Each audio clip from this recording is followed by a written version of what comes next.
What's up guys, this is Wenzes. Welcome back to my channel where we talk about creating an epic life on your terms.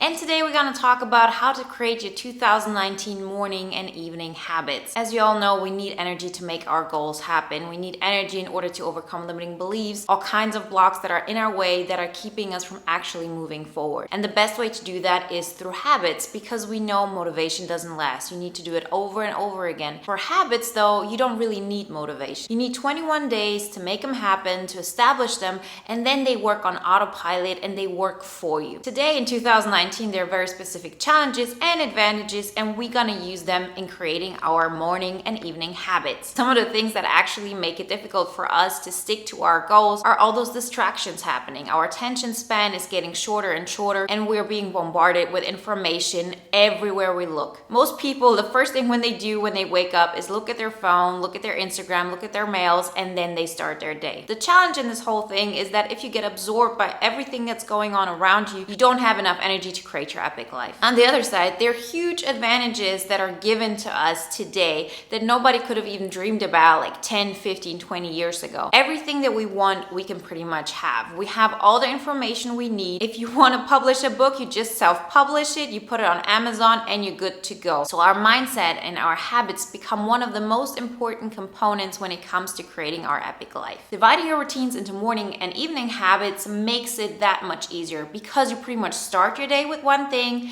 and then you end your day with one thing. It might be more than one thing. We're going to talk about what specifically I have used that has gotten me so far, how I have improved certain things. But it's very important to say if you have it in the morning and in the evening, it's so engraved in you that you don't have to think about it that often. If it was something that you have to do around 4 o'clock or 11:30 in the morning, it will be more difficult than to tell yourself, do those 5 things when you wake up and do those 5 things before you go to bed. What I like to do is to set up a morning routine in a way of goal setting, in a way of what do I want to achieve that day. I want to get my mindset right, so I really make the right steps to move forward and improve my life. My evening routines, on the other hand, are more focused on understanding how great my life is. So it's about gratitude, it's about accomplishment lists. We'll talk about it more in detail, but I made huge improvement once I separated those 2 areas and I said in the morning, I'm focusing on what do I want to achieve. I look forward, I get excited, and I get motivated. In the evening, I calm myself down, I prepare myself for the best sleep possible, and I remind myself how far I've come, what I've accomplished,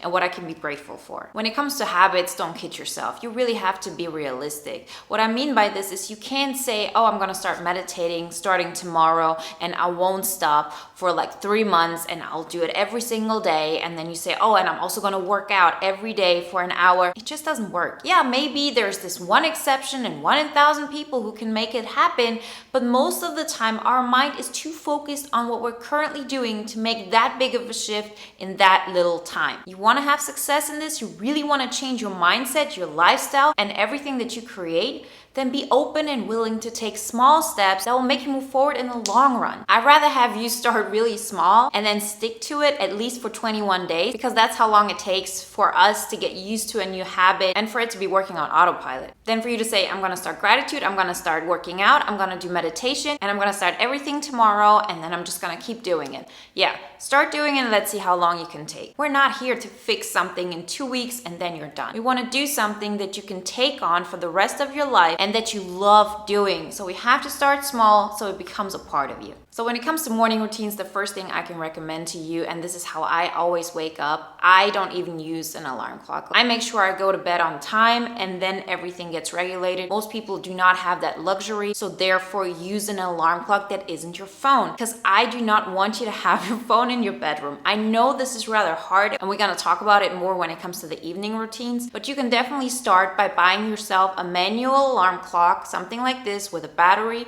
that you can use in the morning to wake up if you have to get up on time, if you have a schedule you have to stick to, and you don't have the luxury yet to let your biological clock tell you when to wake up. The second thing is to make your bed. So my bed is always made, and I've made my bed for probably the last 10 years every single day. I've not skipped a day ever unless I was really changing my bed sheets or anything like this, and this has helped me so much. And I used to think, Who cares? Nobody's gonna see my bedroom. This is just for me. Why do I need to make my bed? Like me personally, I go all the way. I have a special blanket on top of it. I have my pillows. I make it really nice and pretty. But if you don't want that, just fold your blanket and put your pillow like all straight and where it belongs. Because guess what? You start your day by doing something that you have accomplished. You start your day by telling your mind, get something done. This is so engraved in me. It would be so difficult for me to give that up. If somebody would tell me, do not make your bed, it really feels uncomfortable because my new normal has become that I start off my day by accomplishing something, by creating something that looks nice. And on top of that, I'm mainly doing it for me. I'm not doing it in a way of, oh, if somebody comes over, they're gonna see that. I'm doing this for me. I'm the one who sees my bed. I'm doing this for me. And you teach your mind not only to want to accomplish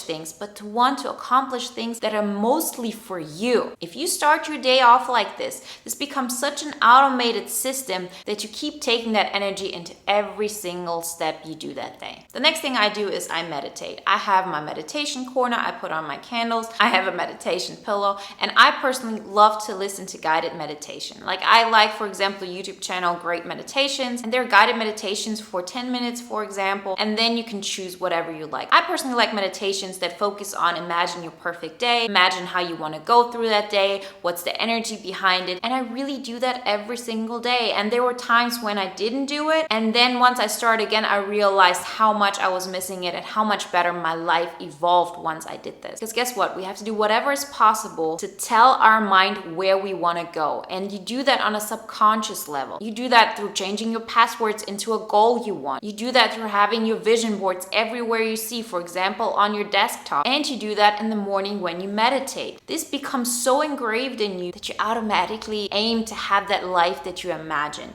I had so many things on my vision board like in the beginning of last year, and I think over 85% of them are already true today.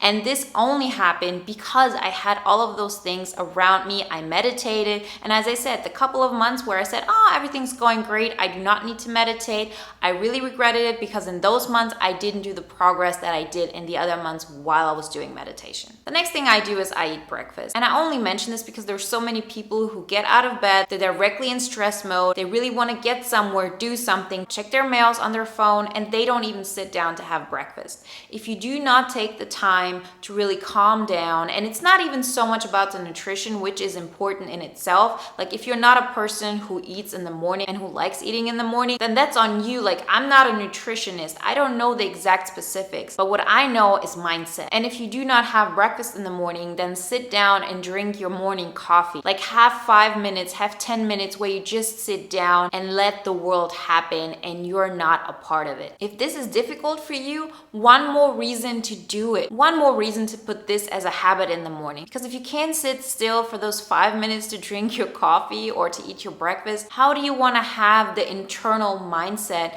to be still and see where you want to go instead of getting absorbed by everything that's going on around you and by what other people want of you or what you think society wants of you, or just by those daily tasks that just seem to overwhelm our life? And the next thing before I actually start my task, I start writing my goals. And there are two parts of it. The one part is where you actually write down what do you want to achieve, for example, in the next 5 years, in the next 3 years, or in the next year. Where do you want to go? We tend to overestimate what we can do in a month, and we totally underestimate what we can do in a year. So aim to have something that you want to do in a year and then try to break it down. This goal setting where I write down what I want to achieve in a year, I do every single day, and I write down the exact same thing unless something has changed, of course. But I really make that happen. Like this is so important, and I've seen such huge progress once I start doing this, because one more time you're teaching your subconscious to aim for this. If you don't repeat to yourself, I'm gonna apply to a new job, I'm gonna finish my book, I'm gonna plan my trip to Asia. If you don't write it down, your mind will not strive for that. The first thing that comes up will take your attention, and then you'll be focusing on something that has absolutely nothing to do with where you want to go. And the second part of the goal setting process is actually my daily goal. So once I know what do I want to achieve within this year, I have goals every single day of what am I going to do today to lean into this? What steps can I do today that will make sure that I get closer to the goal I want to achieve? Those are the important things, and I write them down in the morning. And if I don't write them down, then there's a chance that I won't do it. This is specifically important if you have goals outside your work, because the time there is limited.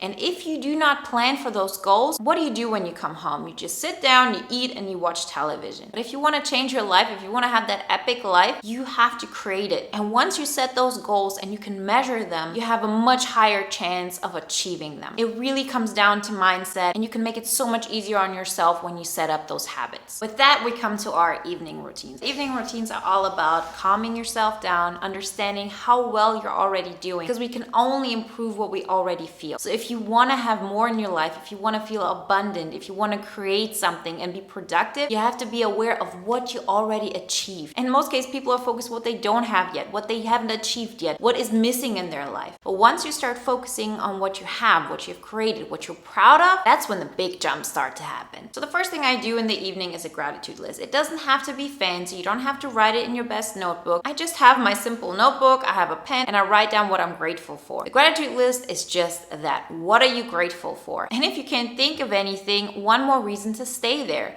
Then start really small. Did you appreciate the coffee in the morning? Did you like the fact that you had such a great conversation with your friend today? But you have to really start looking at things you can be grateful for. Most people actually really have a problem with this. They think like, yeah, there's nothing good happening.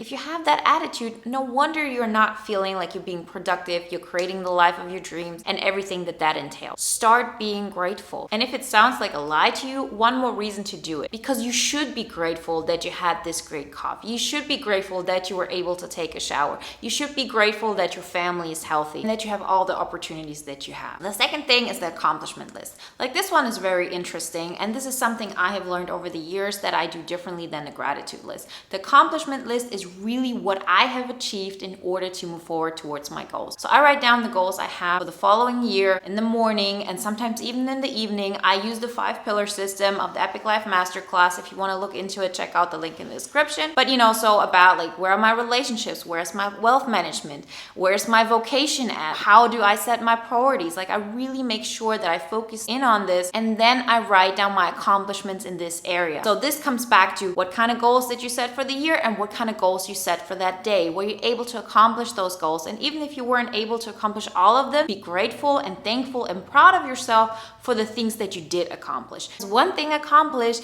has already gotten you further to your goal than if you hadn't done it. That's the kind of attitude we need to create in our mind to be working on autopilot. Once you have that going, then the momentum creates more and more motion, and you really move forward faster and faster. When I feel energized, I even do a meditation afterwards. 10-minute meditation, a meditation that helps you to calm down, to really have a good sleep, because good sleep has so many benefits. We're not just talking about the energy that it gives you in order to refuel your system, but all of those things that are going on in your mind that you haven't really processed that are keeping you from moving forward. Your sleep is one of the best places to do that. And once you get your mind in the best state possible, you allow your mind to process things. And the faster your mind processes things in the sleep phase, the faster you can move forward, the faster you can forget those things that keep you in anxiety or in anger for months sometimes, and then really focus on the things that really make you happy. I'm a huge fan of having no electronic devices in my room whatsoever. So I don't have a television in my room. I don't ever bring my laptop into my room,